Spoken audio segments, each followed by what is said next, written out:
हर हर महादेव, जय महाकाल। भक्तों, क्या आपने कभी सोचा है, जो समय को भी अपने अधीन कर ले, जो शमशान में भी शांत रहता हो, आखिर वो कौन है? वो जो संहार करता है पर अपने भक्तों के लिए सबसे बड़ा पालनहार बन जाता है, वो हमारे भोलेनाथ हैं, हमारे महादेव हैं। भोलेनाथ को ना किसी दिखावे की जरूरत होती है और ना ही कोई ताम झाम की। उन्हें तो बस सच्चे दिल से पुकारो तो महादेव तुरंत सुन लेते हैं। भक्तों, अगर आपके जीवन में भी बार बार धन की तंगी आ रही है, पैसा आता तो है लेकिन आपके पास टिकता नहीं है, आप मेहनत भी बहुत करते हैं लेकिन माँ लक्ष्मी आपसे लगता है जैसे रूठी बैठी हुई हो, तो समझ लीजिए अब शिव की शरण में आने का समय आ गया है। आज मैं आपको एक ऐसा पौराणिक मंत्र बताने जा रही हूँ जो केवल धन ही नहीं बल्कि आपके जीवन में सुख, शांति और समृद्धि भी लेकर के आएगा। ये कोई आम मंत्र नहीं है, ये उन दुर्लभ मंत्रों में से एक है जो महादेव के नाम से जुड़कर आपकी किस्मत को रातों रात चमका सकता है। भक्तों, आपको बस करना यह है कि आपको अपने जीवन में से बस कुछ वक्त निकालने हैं और शिवलिंग के सामने बैठ जाइए, या अगर संभव ना हो तो घर के किसी शांत कोने में बैठकर सच्चे मन से भोलेनाथ का स्मरण करते हुए इस मंत्र को बोलना है। अब मैं आपको वो पावन धन प्राप्ति मंत्र सुनाने जा रही हूँ, जिसे 3 बार दोहराना है और ध्यान में डूबकर हर शब्द को महसूस करना है। भक्तों, इस मंत्र का जाप रोज कम से कम 11 बार करें। अगर सुबह के समय शिवलिंग पर जल चढ़ाते हुए करें तो इसका प्रभाव और भी तीव्र हो जाता है। हर बार मंत्र के साथ अपने मन में एक ही भावना रखें कि हे महादेव, मेरे जीवन में भी कृपा की वर्षा हो। यकीन मानिए, जब आप सच्चे मन से महादेव को पुकारते हैं तो वो अपने भक्तों की पुकार को कभी भी नकारते नहीं हैं। शिव की कृपा से वो भी मिल जाता है जो आपके भाग्य में लिखा ही नहीं होता है। तो इस मंत्र को रोज अपनाएं और कुछ ही समय में अपने जीवन में धन की वर्षा की शुरुआत कर सकते हैं। भक्तों, अगर आपको हमारा वीडियो अच्छा लगे तो इसे जरूर शेयर करें, क्योंकि हो सकता है कि किसी और को भी तंगी हो और इस मंत्र से उसकी तंगी दूर हो जाए। भक्तों, कमेंट बॉक्स में हर हर महादेव जरूर लिखिए, क्योंकि जब हम सब मिलकर महादेव को पुकारते हैं तो वो हमारी पुकार अवश्य सुन लेते हैं। भक्तों, अगर आपने अभी तक हमारी वीडियो को लाइक और चैनल को सब्सक्राइब नहीं किया है तो तुरंत कर लीजिए। अब चलिए इस पावन मंत्र को पूरी श्रद्धा भावना से सुनते हैं। ओम त्रिलोचनाय विद्महे धनदाय धीमहि तन्नो रुद्रः प्रचोदयात्। ओम त्रिलोचनाय विद्महे धनदाय धीमहि तन्नो रुद्रः प्रचोदयात्। ओम त्रिलोचनाय विद्महे धनदाय धीमहि तन्नो रुद्रः प्रचोदयात्। ओम त्रिलोचनाय विद्महे धनदाय धीमहि तन्नो रुद्रः प्रचोदयात्। ओम त्रिलोचनाय विद्महे धनदाय धीमहि तन्नो रुद्रः प्रचोदयात्। ओम त्रिलोचनाय विद्महे धनदाय धीमहि तन्नो रुद्रः प्रचोदयात्।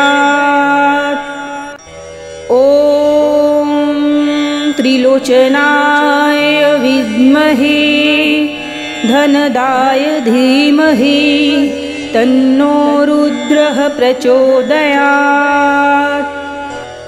ओम त्रिलोचनाय विद्महे धनदाय धीमहि तन्नो रुद्रः प्रचोदयात्। ॐ त्रिलोचनाय विद्महे धनदाय धीमहि तन्नो रुद्रः प्रचोदयात्। ॐ त्रिलोचनाय विद्महे धनदाय धीमहि तन्नो रुद्रः प्रचोदयात्। ॐ त्रिलोचनाय विद्महे धनदाय धीमहि तन्नो रुद्रः प्रचोदयात्। ॐ त्रिलोचनाय विद्महे धनदाय धीमहि तन्नो रुद्रः प्रचोदयात्। ॐ त्रिलोचनाय विद्महे धनदाय धीमहि तन्नो रुद्रः प्रचोदयात्। ॐ त्रिलोचनाय विद्महे धनदाय धीमहि तन्नो रुद्रः प्रचोदयात्। ॐ त्रिलोचनाय विद्महे धनदाय धीमहि तन्नो रुद्रः प्रचोदयात्। ॐ त्रिलोचनाय विद्महे धनदाय धीमहि तन्नो रुद्रः प्रचोदयात्। ॐ त्रिलोचनाय विद्महे धनदाय धीमहि तन्नो रुद्रः प्रचोदयात्। ॐ त्रिलोचनाय विद्महे धनदाय धीमहि तन्नो रुद्रः प्रचोदयात्। ॐ त्रिलोचनाय विद्महे धनदाय धीमहि तन्नो रुद्रः प्रचोदयात्। ॐ त्रिलोचनाय विद्महे धनदाय धीमहि तन्नो रुद्रः प्रचोदयात्। ॐ त्रिलोचनाय विद्महे धनदाय धीमहि तन्नो रुद्रः प्रचोदयात्। ॐ त्रिलोचनाय विद्महे धनदाय धीमहि तन्नो रुद्रः प्रचोदयात्। ॐ त्रिलोचनाय विद्महे धनदाय धीमहि तन्नो रुद्रः प्रचोदयात्। ॐ त्रिलोचनाय विद्महे धनदाय धीमहि तन्नो रुद्रः प्रचोदयात्। ॐ त्रिलोचनाय विद्महे धनदाय धीमहि तन्नो रुद्रः प्रचोदयात्। ॐ त्रिलोचनाय विद्महे धनदाय धीमहि तन्नो रुद्रः प्रचोदयात्। ॐ त्रिलोचनाय विद्महे धनदाय धीमहि तन्नो रुद्रः प्रचोदयात्। ॐ त्रिलोचनाय विद्महे धनदाय धीमहि तन्नो रुद्रः प्रचोदयात्। ॐ त्रिलोचनाय विद्महे धनदाय धीमहि तन्नो रुद्रः प्रचोदयात्। ॐ त्रिलोचनाय विद्महे धनदाय धीमहि तन्नो रुद्रः प्रचोदयात्। ॐ त्रिलोचनाय विद्महे धनदाय धीमहि तन्नो रुद्रः प्रचोदयात्। ॐ त्रिलोचनाय विद्महे धनदाय धीमहि तन्नो रुद्रः प्रचोदयात्। ॐ त्रिलोचनाय विद्महे धनदाय धीमहि तन्नो रुद्रः प्रचोदयात्। ॐ त्रिलोचनाय विद्महे धनदाय धीमहि तन्नो रुद्रः प्रचोदयात्। ॐ त्रिलोचनाय विद्महे धनदाय धीमहि तन्नो रुद्रः प्रचोदयात्। ॐ त्रिलोचनाय विद्महे धनदाय धीमहि तन्नो रुद्रः प्रचोदयात्। ॐ त्रिलोचनाय विद्महे धनदाय धीमहि तन्नो रुद्रः प्रचोदयात्। ॐ त्रिलोचनाय विद्महे धनदाय धीमहि तन्नो रुद्रः प्रचोदयात्। ॐ त्रिलोचनाय विद्महे धनदाय धीमहि तन्नो रुद्रः प्रचोदयात्। ॐ त्रिलोचनाय विद्महे धनदाय धीमहि तन्नो रुद्रः प्रचोदयात्। ॐ त्रिलोचनाय विद्महे धनदाय धीमहि तन्नो रुद्रः प्रचोदयात्। ॐ त्रिलोचनाय विद्महे धनदाय धीमहि तन्नो रुद्रः प्रचोदयात्। ॐ त्रिलोचनाय विद्महे धनदाय धीमहि तन्नो रुद्रः प्रचोदयात्। ॐ त्रिलोचनाय विद्महे धनदाय धीमहि तन्नो रुद्रः प्रचोदयात्। ॐ त्रिलोचनाय विद्महे धनदाय धीमहि तन्नो रुद्रः प्रचोदयात्। ॐ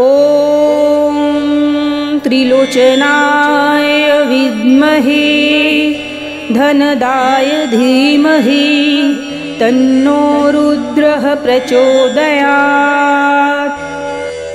ॐ त्रिलोचनाय विद्महे धनदाय धीमहि तन्नो रुद्रः प्रचोदयात्। ॐ त्रिलोचनाय विद्महे धनदाय धीमहि तन्नो रुद्रः प्रचोदयात्। ॐ त्रिलोचनाय विद्महे धनदाय धीमहि तन्नो रुद्रः प्रचोदयात्। ॐ त्रिलोचनाय विद्महे धनदाय धीमहि तन्नो रुद्रः प्रचोदयात्। ॐ त्रिलोचनाय विद्महे धनदाय धीमहि तन्नो रुद्रः प्रचोदयात्। ॐ त्रिलोचनाय विद्महे धनदाय धीमहि तन्नो रुद्रः प्रचोदयात्। ॐ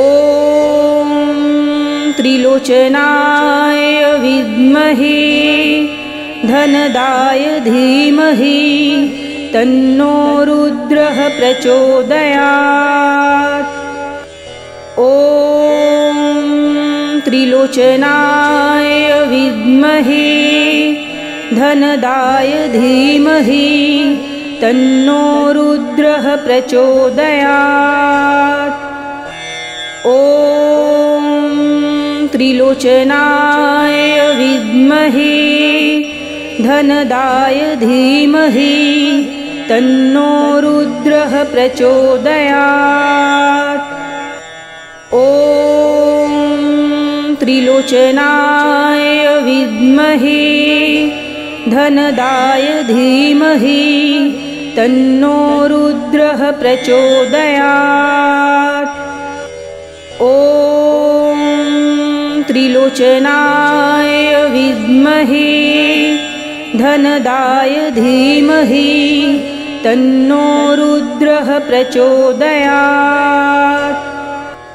ॐ त्रिलोचनाय विद्महे धनदाय धीमहि तन्नो रुद्रः प्रचोदयात्। ॐ त्रिलोचनाय विद्महे धनदाय धीमहि तन्नो रुद्रः प्रचोदयात्। ॐ त्रिलोचनाय विद्महे धनदाय धीमहि तन्नो रुद्रः प्रचोदयात्। ॐ त्रिलोचनाय विद्महे धनदाय धीमहि तन्नो रुद्रः प्रचोदयात्। ॐ त्रिलोचनाय विद्महे धनदाय धीमहि तन्नो रुद्रः प्रचोदयात्। ॐ त्रिलोचनाय विद्महे धनदाय धीमहि तन्नो रुद्रः प्रचोदयात्। ॐ त्रिलोचनाय विद्महे धनदाय धीमहि तन्नो रुद्रः प्रचोदयात्। ॐ त्रिलोचनाय विद्महे धनदाय धीमहि तन्नो रुद्रः प्रचोदयात्। ॐ त्रिलोचनाय विद्महे धनदाय धीमहि तन्नो रुद्रः प्रचोदयात्। ॐ त्रिलोचनाय विद्महे धनदाय धीमहि तन्नो रुद्रः प्रचोदयात्। ॐ त्रिलोचनाय विद्महे धनदाय धीमहि तन्नो रुद्रः प्रचोदयात्। ॐ त्रिलोचनाय विद्महे धनदाय धीमहि तन्नो रुद्रः प्रचोदयात्। ॐ त्रिलोचनाय विद्महे धनदाय धीमहि तन्नो रुद्रः प्रचोदयात्। ॐ त्रिलोचनाय विद्महे धनदाय धीमहि तन्नो रुद्रः प्रचोदयात्। ॐ त्रिलोचनाय विद्महे धनदाय धीमहि तन्नो रुद्रः प्रचोदयात्।